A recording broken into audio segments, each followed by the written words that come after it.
Welcome back, student learners, to another explainer. So, take a second and just look around you. From the digestion of that snack you just ate to the engine running in the car outside, chemical reactions literally govern everything in our universe. But here's the really fascinating part. These reactions, they don't just happen at some fixed, unchangeable speed. We actually have the power to control them.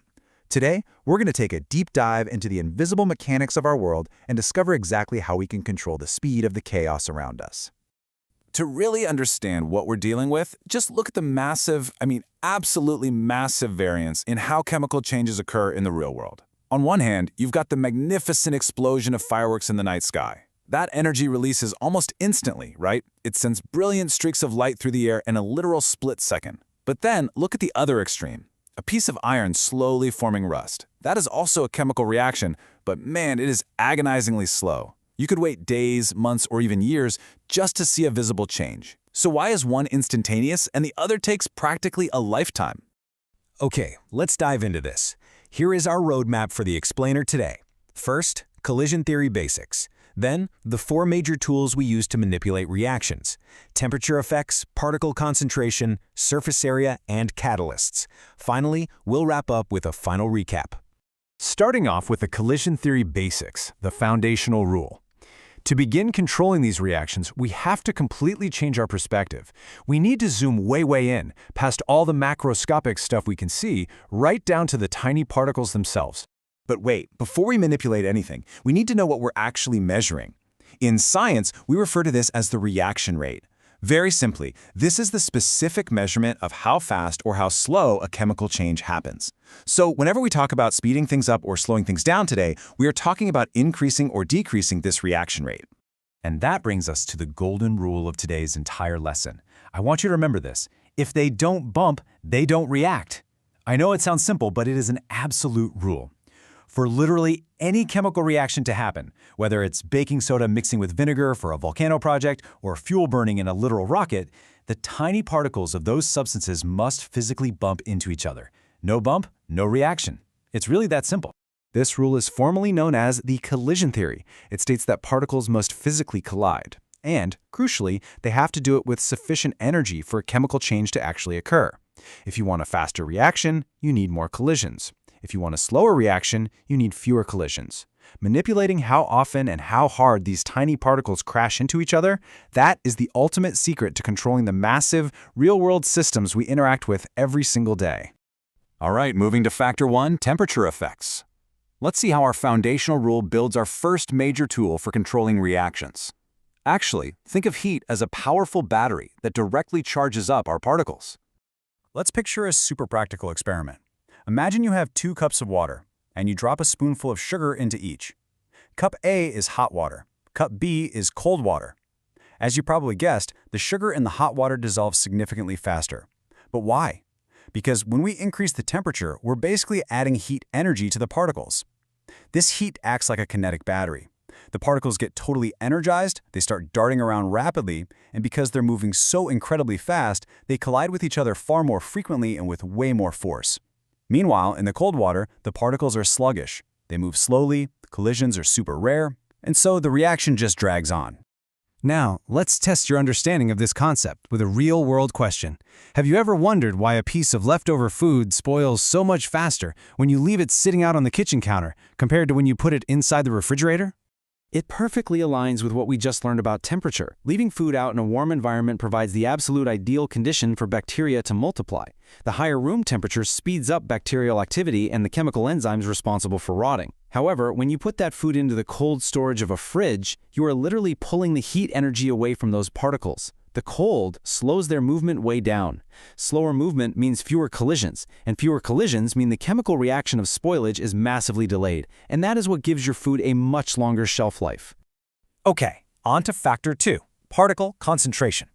If temperature was all about how fast the particles are moving, concentration is entirely about how packed a specific space is with those reacting particles. Think about dropping food coloring into a cup. If you drop it into a container that already has a high concentration of food coloring particles in it, the new drops mix and react incredibly fast.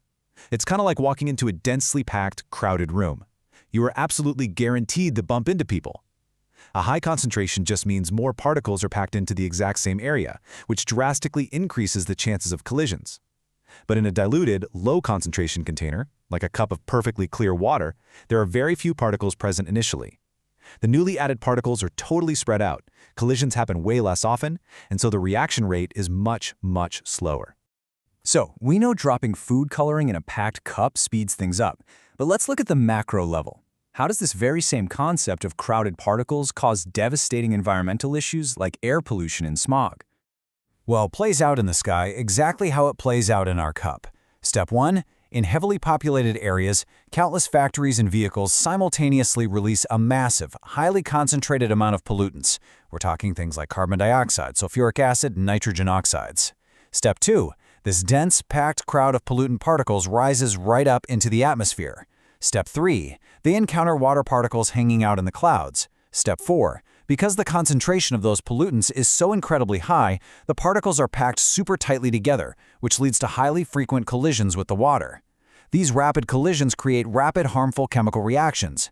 And finally, step 5, this rapid reaction results in a deadly byproduct falling back down to Earth as acid rain.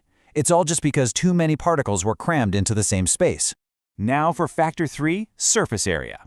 This third factor teaches us a somewhat counterintuitive lesson. Sometimes, to make things happen faster, you actually have to break them apart first.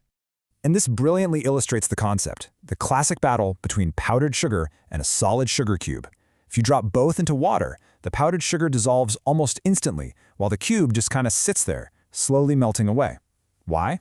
It's all about how much surface area is exposed to the water. In the sugar cube, only the outer shell of particles can actually be touched by the water. The entire middle of the cube is totally hidden and protected. But when you crush into powder, you increase the surface area exponentially. Every single tiny particle is suddenly exposed to the water all at once, allowing millions of collisions to happen simultaneously. And you know, this isn't just a fun trick for making your coffee sweeter, faster. Major global industries rely on this exact science every single day. In cement production, pharmaceutical manufacturing for our medicines, and the creation of fertilizers, they purposefully crush solid materials down into fine powders. By drastically increasing the exposed surface area, they ensure that the chemical reactions needed to create these products happen rapidly and efficiently. It literally saves them incredible amounts of time and money. Let's look at factor 4, catalysts. This is our fourth and honestly perhaps most fascinating factor. It's the master manipulator of the chemical world. A catalyst is defined as a substance that speeds up the rate of a chemical reaction by lowering something called the activation energy. You can think of activation energy as the minimum standard, or the barrier required for a reaction to even kick off. A catalyst lowers that barrier, making it so much easier for the particles to react. But here is the most important part of this whole concept. The catalyst does this without being consumed or permanently changed itself. It helps the reaction along for sure, but it is not destroyed by it. I absolutely love the plain language analogy from our source material for this. Think of a catalyst like a traffic enforcer, standing in the middle of a super busy intersection. The enforcer expertly directs the cars, allowing the traffic to flow much faster and way more efficiently. But the enforcer is not a car. They speed up the process, but they are not involved in the actual collision of traffic. They do their job, and when the traffic clears out, they are still standing right there, completely unchanged and ready to do it again.